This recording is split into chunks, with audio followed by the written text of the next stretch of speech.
Olá, meu nome é Camila Cunha e este é o podcast sobre cultura make. Hoje iremos explorar como essa cultura de experimentação, criação, aprendizagem prática pode promover a interdisciplinaridade no trabalho em equipe e no ambiente acadêmico. Para isso, iremos conversar com nossa convidada Eduarda Silva e o nosso convidado Antony Guilherme, que fazem parte do laboratório IF Make Fahrenheit, localizado no Campo Castanhal. Peço que os nossos convidados se apresentem. Então, eu me chamo Eduarda, como a Camila falou, e eu estou atualmente na coordenação do laboratório Maker, do Campus Castanhal. Esse laboratório que foi implantado por meio de um edital do MEC. E o Campus Castanhal ele teve a felicidade de ser contemplado nesse projeto que foi escrito pelos professores. Não foi um projeto de uma iniciativa única, mas foi uma equipe, toda uma equipe de professores que escreveu e a gente conseguiu o recurso. E hoje o Campus Castanhal ele conta com um laboratório de prototipagem, um Lab Maker, que a gente hoje denomina como Fahrenheit. Deixa o Antony se apresentar. Meu nome é Antony Guilherme, eu sou estagiário do IF Make Fahrenheit. Eu faço curso de agronomia 2021 e eu estou no IF Make desde o início dele. Perfeito. Então vou estar fazendo algumas perguntas, ficam à vontade. O que o laboratório Make, o que é, na verdade, e qual o objetivo dentro do IFPA? O Laboratório Maker, ele é um espaço de criação, os ambientes Maker, eles surgiram da cultura de que a pessoa pode colocar a mão na massa, Aquela cultura de faça você mesmo. Então, se criou ambientes, se criaram ambientes que estimulam e que dão subsídio para essa criatividade, Então, um laboratório como esse é um espaço em que existem ferramentas, recursos e que as pessoas podem criar, experimentar as ideias, materializar as ideias. E aí, esses espaços eles são equipados, com ferramentas, materiais de marcenaria, impressoras 3D, cortadoras a laser, elementos eletrônicos como placas de Arduino, e sensores eletrônicos. São ferramentas que vão proporcionar a possibilidade de criação. Então, o Laboratório Maker é aquele laboratório que você pode criar a partir da sua necessidade, dos seus projetos, da criatividade. Então, é um espaço de criação. Como a professora falou, o Laboratório Maker, ele é um espaço que é dentro do campus, onde os estudantes podem criar protótipos que têm um fundo acadêmico. E a gente faz isso usando os equipamentos que são disponíveis. Quais os recursos que estão disponíveis no laboratório? Exemplo como equipamento, materiais, ferramentas. Atualmente, o laboratório ele tem uma serra de discutir, ele possui uma parafuseira automática, possui um scanner 3D, uma máquina CNC, uma impressora 3D e as placas de Arduino. Deseja complementar, professora Eduarda?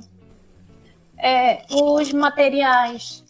Geralmente o Laboratório Maker, quando a gente fala, a gente lembra logo das impressoras 3D, e da máquina de corte a laser. Nós temos no nosso laboratório, mas assim, a cultura Maker, ela vai além dos equipamentos que estão no espaço, A criatividade é o que dá sentido aos equipamentos que existem, Apesar de os equipamentos sozinhos, eles não constroem, Não constrói o aprendizado, não constrói a ideia. O que faz o laboratório funcionar realmente é o estudante, é o maker, como a gente chama, Maker é aquela pessoa que está no espaço, que usa o espaço e que cria, que inova, que desenvolve. Então, além da impressora 3D e da cortadora laser, que são os elementos que são mais chamativos no laboratório. Aí a gente tem os componentes eletrônicos, as placas Arduino e as ferramentas de marcenaria, né? Como o Antônio falou, a gente tem uma serra tico-tico, a gente tem as parafusadeiras, algumas ferramentas, e é isso. Quem pode ter acesso ao laboratório Make do IFPA? E como funciona esse acesso? É algo muito importante esse tópico, porque muitos querem estar lá dentro, querem estar acompanhando, e vale a pena ser bem ressaltado.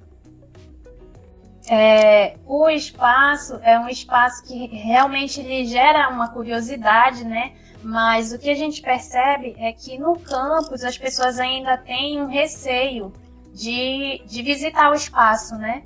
Então, realmente, é um ponto que a gente precisa explorar mais. Ressaltar que o espaço ele é um espaço aberto, tanto para a comunidade interna quanto para a comunidade externa, né? Então, pesquisadores, professores, estudantes, técnicos e qualquer pessoa que tem interesse em criar, ela pode visitar o laboratório, né? Espaços como esse são classificados, são ditos como espaços democráticos, né? Pelo seu acesso e pelo seu uso, porque é um espaço que independe de formação acadêmica ou profissional.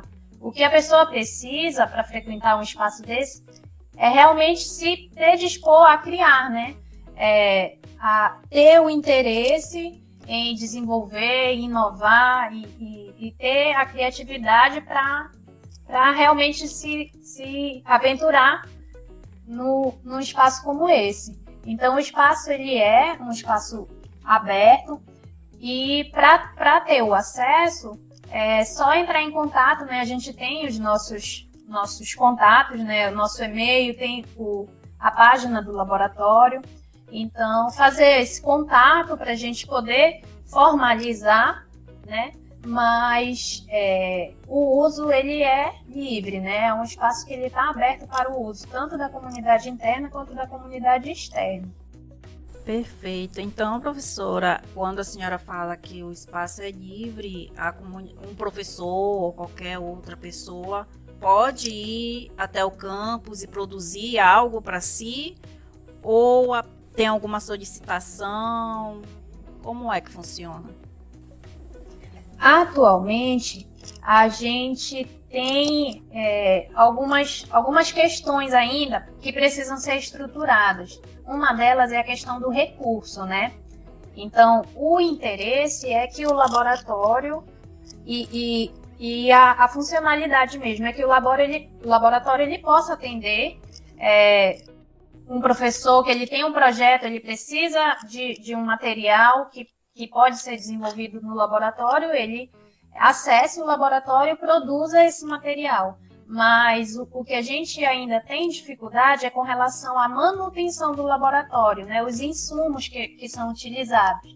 Então, o professor está com um projeto, ele precisa de uma peça que precisa ser impressa numa impressora 3D, vai precisar do filamento que é utilizado, né?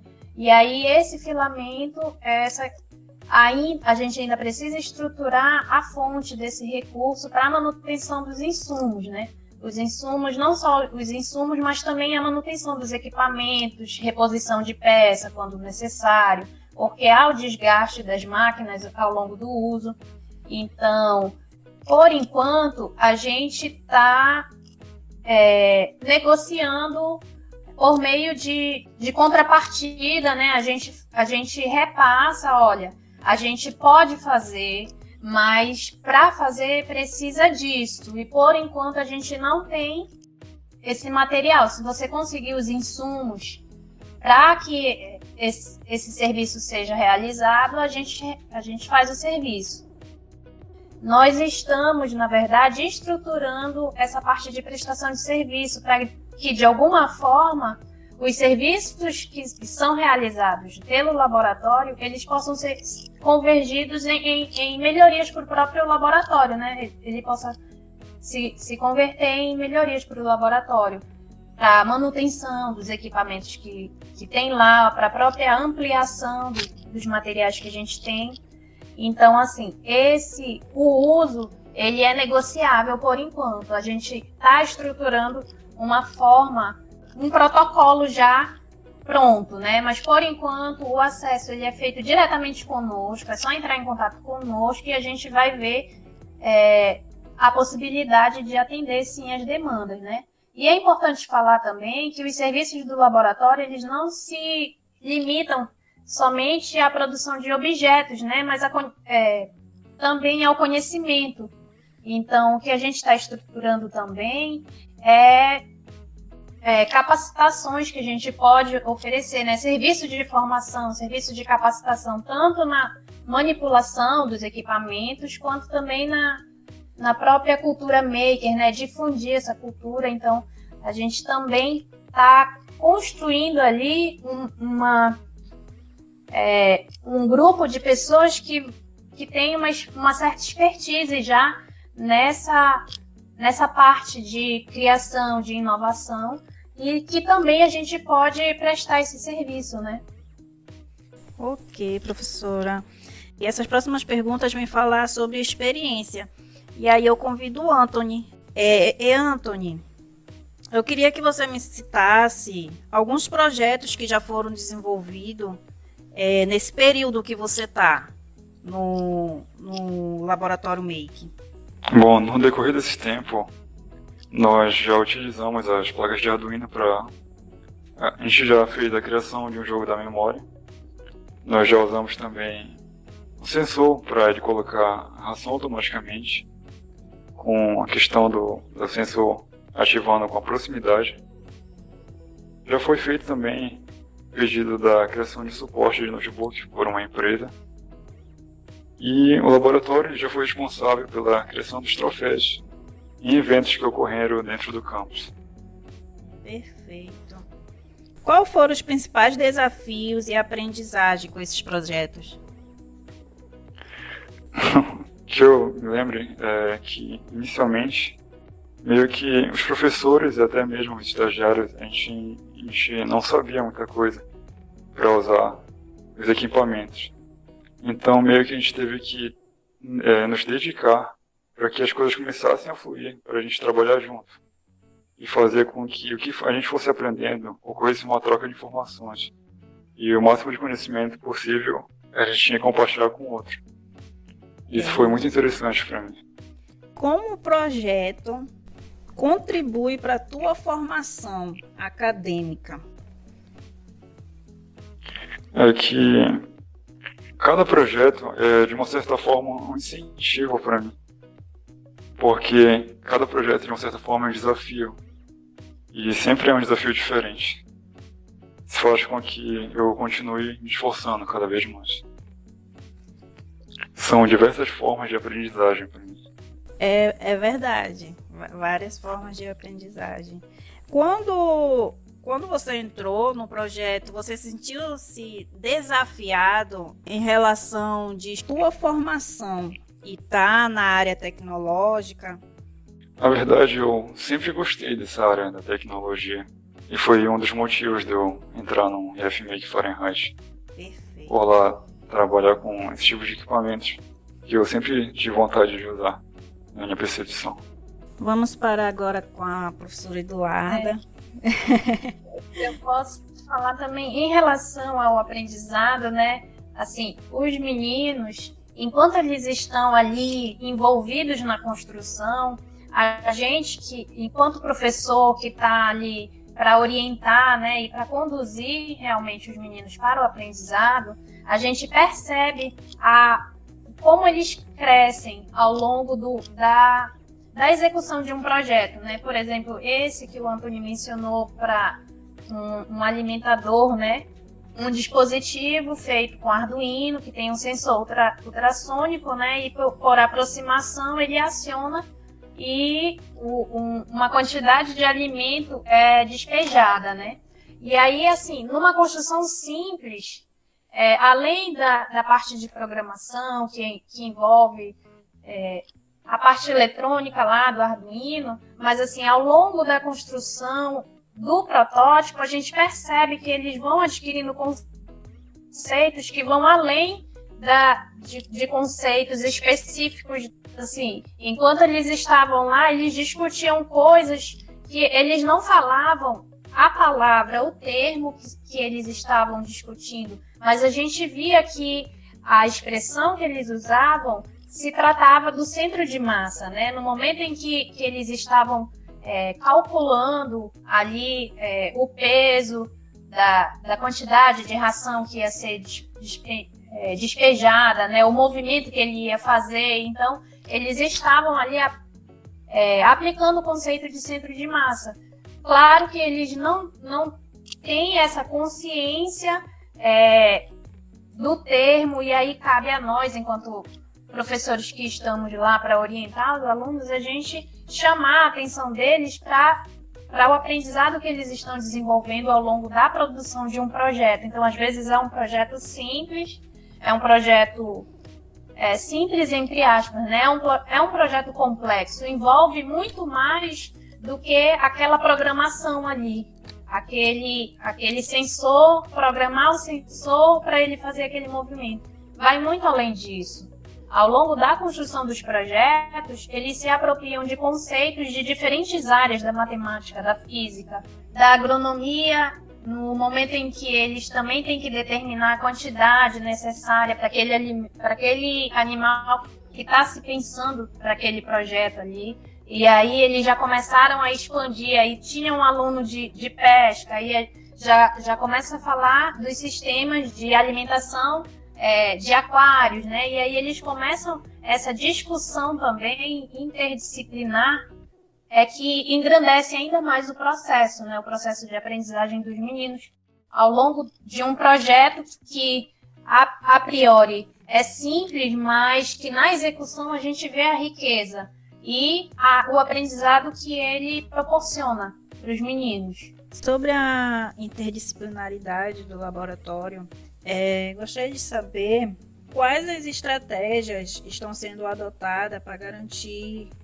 que a comunidade interna do IF, tanto externa, se sintam acolhidos no laboratório, tenham seu acesso. Bom, sempre que um grupo de alunos inicia, né, o estágio no laboratório, ou mesmo por meio de algum projeto que está envolvido com algum professor e aí acessa o espaço do laboratório, a gente procura integrar ele em algum projeto que já está sendo executado, né, no laboratório.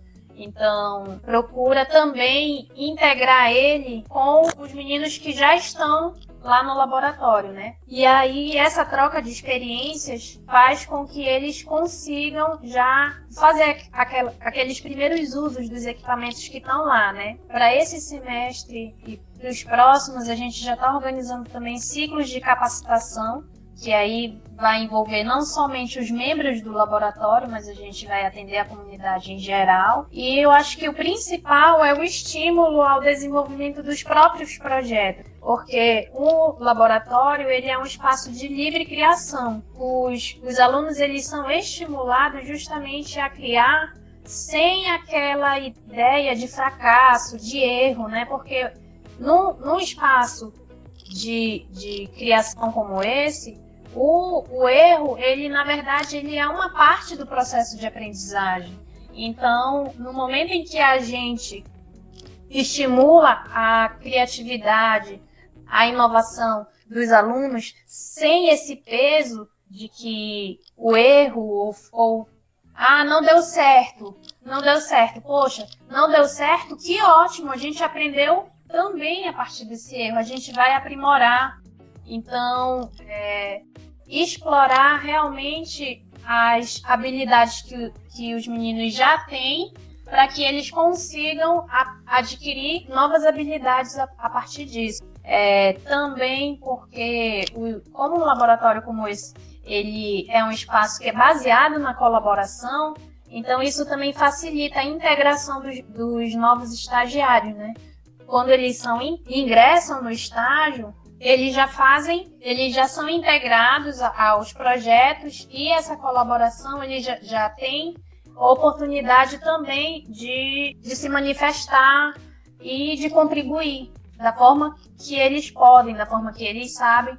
E a gente vê que o conhecimento, num espaço como esse, ele não tem aquela hierarquia de que um sabe mais que o outro. A colaboração, ela realmente acontece pela experiência, né? Pelo conhecimento adquirido por meio da experimentação. Então, é aquele processo mesmo de que ele vai aprender ali na prática. Ele tem a oportunidade de colocar em prática aquilo que ele imagina, que ele criou. Então, os projetos que ele tem, ele pode, num espaço como esse, ele pode colocar em prática. Parcerias e colaborações. Professora, quais parcerias, colaborações já foram estabelecidas pelo Laboratório MAKE? Outras instituições, empresa ou comunidade? A princípio, a gente já foi demandado, né, alguns serviços de algumas empresas. Como o Antônio mencionou, uma empresa que entrou em contato conosco para a produção de um material para suporte de notebook. Parcerias estabelecidas, assim, acordos, nós não temos, mas a gente já trabalha em colaboração com outras instituições e com outros setores no próprio campus, né?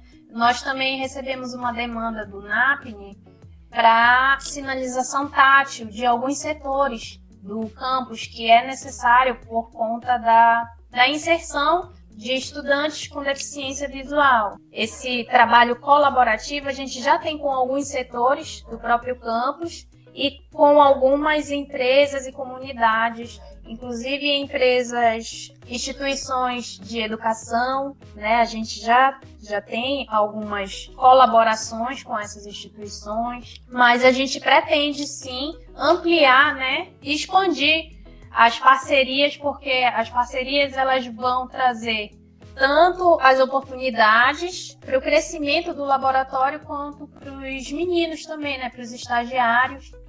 E também elas alimentam a produção no laboratório, né? São as demandas da comunidade trazidas para dentro do laboratório que dão sentido à atividade do laboratório. Porque o laboratório, a produção de um espaço como este, ela não deve ter a finalidade em si mesma. Esses espaços, eles são pensados para criação de soluções para os problemas da comunidade, né? Problemas concretos, problemas da vida cotidiana das pessoas. Então, essas parcerias, elas são de extrema importância para um espaço como esse. E a gente já tem algumas demandas, mas a gente pretende expandir para outras comunidades, outros serviços e empresas também. É muito interessante o laboratório no IF. E mais interessante está ficando saber dessa comunidade externa, né? Atendimento da comunidade externa. Futuro. Planos para o Laboratório MAKE FPA. A gente tem, como eu falei, né? A gente tem algumas metas para o laboratório ainda para esse ano, que é terminar a estruturação do laboratório, né? Esse laboratório, apesar de ser um edital de 2020, mas ele foi inaugurado apenas esse ano, porque a gente teve aí alguns contratempos e ele foi inaugurado agora em junho. Então, ele é bem recente, mas a gente já conseguiu, eu acredito que a gente já conseguiu se consolidar em termos de estrutura, e agora que a gente já conseguiu a estrutura para o funcionamento, a gente vai começar agora com a consolidação das atividades e dos serviços, né? Então, os planos para o laboratório é estruturar melhor a oferta dos serviços, tanto para a comunidade interna quanto para a comunidade externa. Com isso, a gente pretende não só contribuir, né, para a comunidade, mas também contribuir para a instituição que a gente está inserido, né? Contribuir nas atividades educativas para o desenvolvimento dos estudantes, para as pesquisas que são realizadas na comunidade, para as comunidades externas também, atender às demandas, como eu falei, né? O que um laboratório como esse, o que dá sentido são as demandas, né? A solução de problemas reais. Então, os planos para o laboratório, para o final desse ano e para o próximo ano, é que a gente consiga aí consolidar a nossa atividade, né? E a nossa prestação de serviços. Além também de estruturar, né, a capacitar ainda mais os meninos que estão lá, os alunos, que eles possam aprender um pouco mais, porque a gente aí, em alguns meses, a gente consegue ter aquele conhecimento de manuseio dos equipamentos, né? A gente já consegue fazer impressão de peças 3D, por exemplo, a gente já utiliza a cortadora laser, mas a gente utiliza aqueles recursos mais básicos. Então, também, planos para o laboratório é que a gente aprimore ainda mais o nosso conhecimento em termos de funcionamento mesmo dos equipamentos, os parâmetros que a gente precisa conhecer melhor dos equipamentos, né? Para a gente poder também oferecer um serviço de melhor qualidade. Já estamos na nossa reta final do nosso podcast. Vocês gostariam de deixar alguma mensagem para os nossos ouvintes? Eu gostaria de deixar aqui o convite, né, a todos que ouvirem esse podcast, que façam-nos uma visita, né, que conheçam os projetos, as atividades e o potencial que um laboratório como esse pode ter para o aprendizado, para a formação. Então, a mensagem que eu queria deixar é que as pessoas procurem, acessem o espaço, que o espaço ele é um espaço de todos, ele está lá à disposição de vocês. Então, venham nos visitar, mandem um e-mail, marquem uma visita, tragam os alunos, os professores, a comunidade em geral pode acessar. Então, a mensagem que eu quero deixar é que vocês conheçam o espaço. Perfeito. Anthony, você como discente, seu recado para a comunidade. Eu quero fazer um agradecimento, na verdade. Eu quero agradecer aos docentes que me deram essa oportunidade de estar estagiando no IFMEC Fahrenheit, porque é um ambiente do qual eu gosto bastante, já que envolve a área da tecnologia. Por toda a aprendizagem que eu obtive lá e por ser um espaço que eu tenho uma boa relação com os integrantes. Então foi esse o podcast sobre a interdisciplinaridade no Laboratório MAKE do IFPA Campus Castanhal, no qual abordamos o que é o Laboratório MAKE, os projetos desenvolvidos, a atuação da interdisciplinaridade, parcerias, o futuro do nosso laboratório. Agradeço aos convidados Eduarda Silva e Anthony Guilherme.